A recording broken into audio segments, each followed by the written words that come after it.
Hey guys, how's it going? Broxy here. This is going to be the strategy video of our guide. I'm going to be going over some advanced tips and tricks and show you guys how to play Techies my way. Now, these are sometimes overlapping a little bit, but I think you'll enjoy it regardless. So let's just go right into it. This is the start of the match. I'm going to show you how I start the match. Now this is because I stream, okay? Because I stream, I usually do things sometimes more defensively where like my team could help me out if something bad happened. I'm going to mine the close jungle and then teleport to my lane. Why do I do that? Again, it's kind of the deepest that the enemy would have to go to interrupt me, and that's a really bad idea if they're sniping the stream. Plus, makes it very obvious if they do interrupt me, I can then go, alright, they're watching me, I know to kind of just help my team instead of being selfish sometimes, which is what I do when I assume no one's watching. If you were to be the ones to mine from the Radiant side, you would be doing something very similar as to what I'm about to do, except you would be doing it from here on Radiant, here on Dire, but for me it's here on Dire and here on Radiant. If you are not streaming, let's assume that no one is sniping you, okay? You can afford to go ahead with Null Talisman, Fairy Fire, and a Clarity. Now it's basically the same, you just run to the camp, start mining immediately. We'll see this play out, and I will keep talking over it. Start the match off by the Null Talisman, by my TP scroll. Grab 2 Clarities. Because I am teleporting, it takes a little bit more of my mana. I want to make sure that I have enough mana in the lane to do that. How many mines do I need for this, Broxy? That's what you're probably wondering. It's going to take 8, okay, to kill everything except the Centaur or the Wildkin. When you have the 2 Clarities like this and this closer camp, you can afford to drop 9 right off the bat.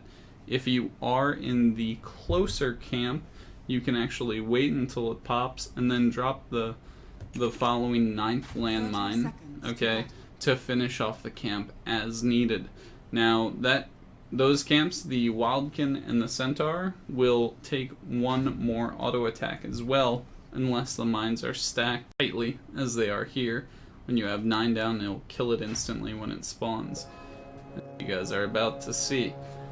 Now you'll also notice the mana efficiency. You're dropping your Null Talisman and using your Clarity. This provides you more mana over time. It's kind of the same math behind Soul Ring. I will be providing the link for the Soul Ring math a little bit on why that happens.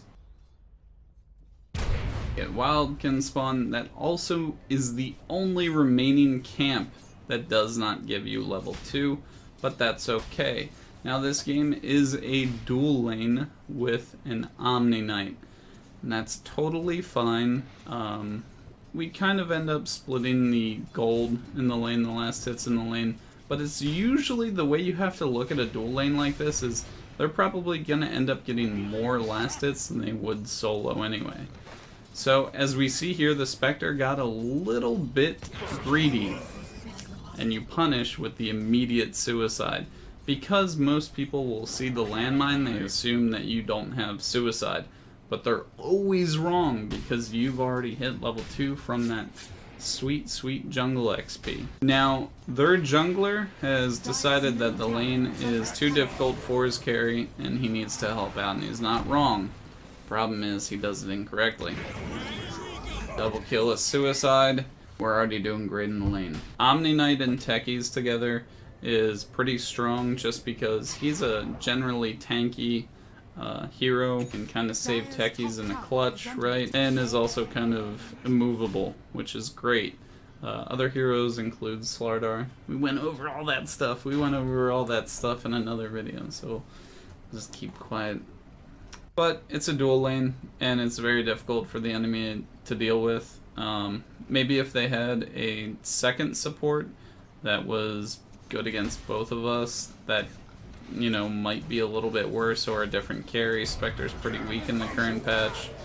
You don't see her as much anymore. Now, if you guys are looking for more gameplay, I'll talk about my Twitch later in the video. As you can see here, I interrupt the salve with Techies' great auto attack, but my Omni gets a little bit too aggressive and doesn't use his heal. It happens. The best thing, the best strategy that I'm going to tell you guys right now for gaining MMR, the most important thing, don't tilt.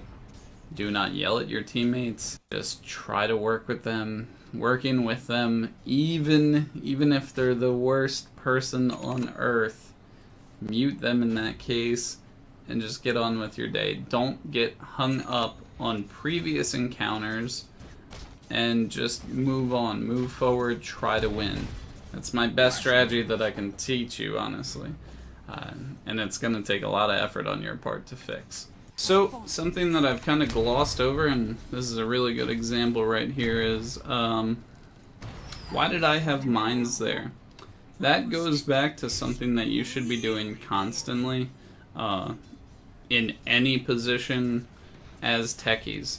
When you teleport to the lane, you need to find your position that you want to drop your mines in, okay? Because when you teleport to the lane, you still have the fountain effect, so you're getting a free landmine. Remotes aren't cast fast enough for you to still have the fountain effect to fully give you the mana back, but landmines are a little different. You get a free one every time you teleport. So you gotta just drop it. I mean, it's free. Sans cost, right? Now, I usually stack mine here or around here. And we saw it work out perfectly. The Spectre came for the farm and then he died. Not too much more into that. Alright, so we got a fight breaking out mid lane. This is now post Force Staff, so your aggressiveness is way higher.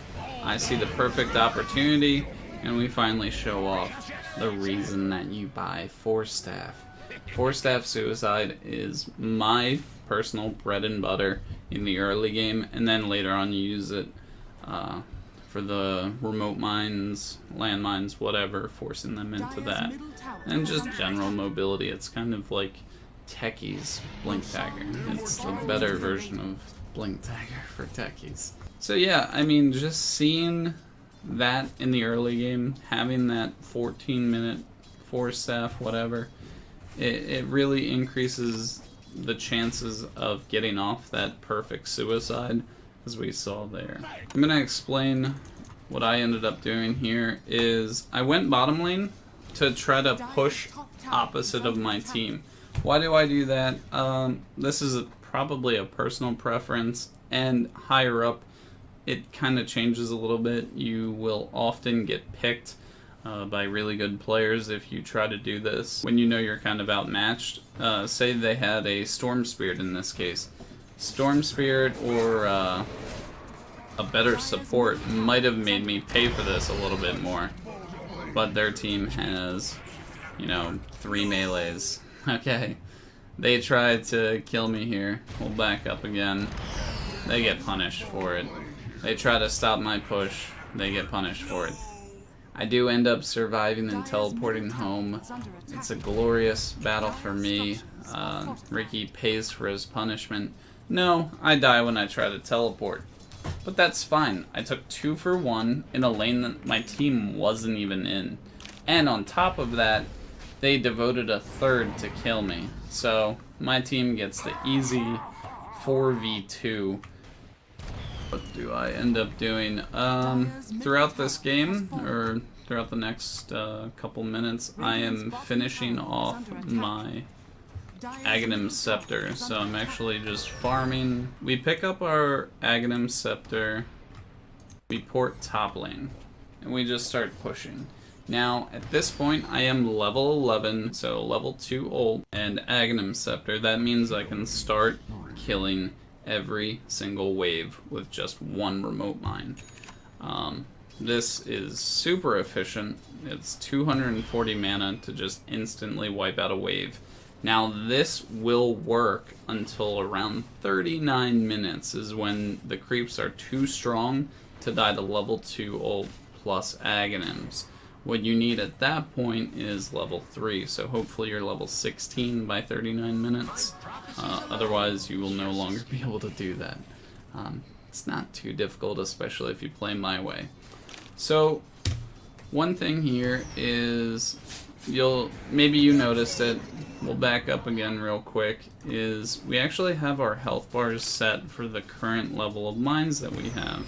So I can see that with one remote mine, that Spectre is going to take a significant health loss. And from experience, I know that if he takes that remote hit and then my suicide, he's gonna die. It's 22 minutes into the game. I'm trading a suicide life for their carry. That's a very good trade in pretty much every scenario. I'm not really afraid to make that. So, moving on, this is a very short game. It's a little stompy, but I feel like it's kind of an accurate portrayal of when things are going well. Around 25 minutes, my team is pushing the enemy base. Now, as Techies, what can you do when the enemy base has the tower detection? What as Techies could you be doing? Well, your team's pushing down here, and I want to make it go faster. I clear the wave. I set up a stasis kind of as like a fallback point, and this is something that I found to be one of the best uses of the Aghanim sign, is you put it under the enemy tower right at the top of the hill, same way that I would do defensively, but offensively. So you're putting it right in where they think they have detection, and they do, but not for you. So this entire area becomes unusable by the enemy team, and it's right next to their barracks.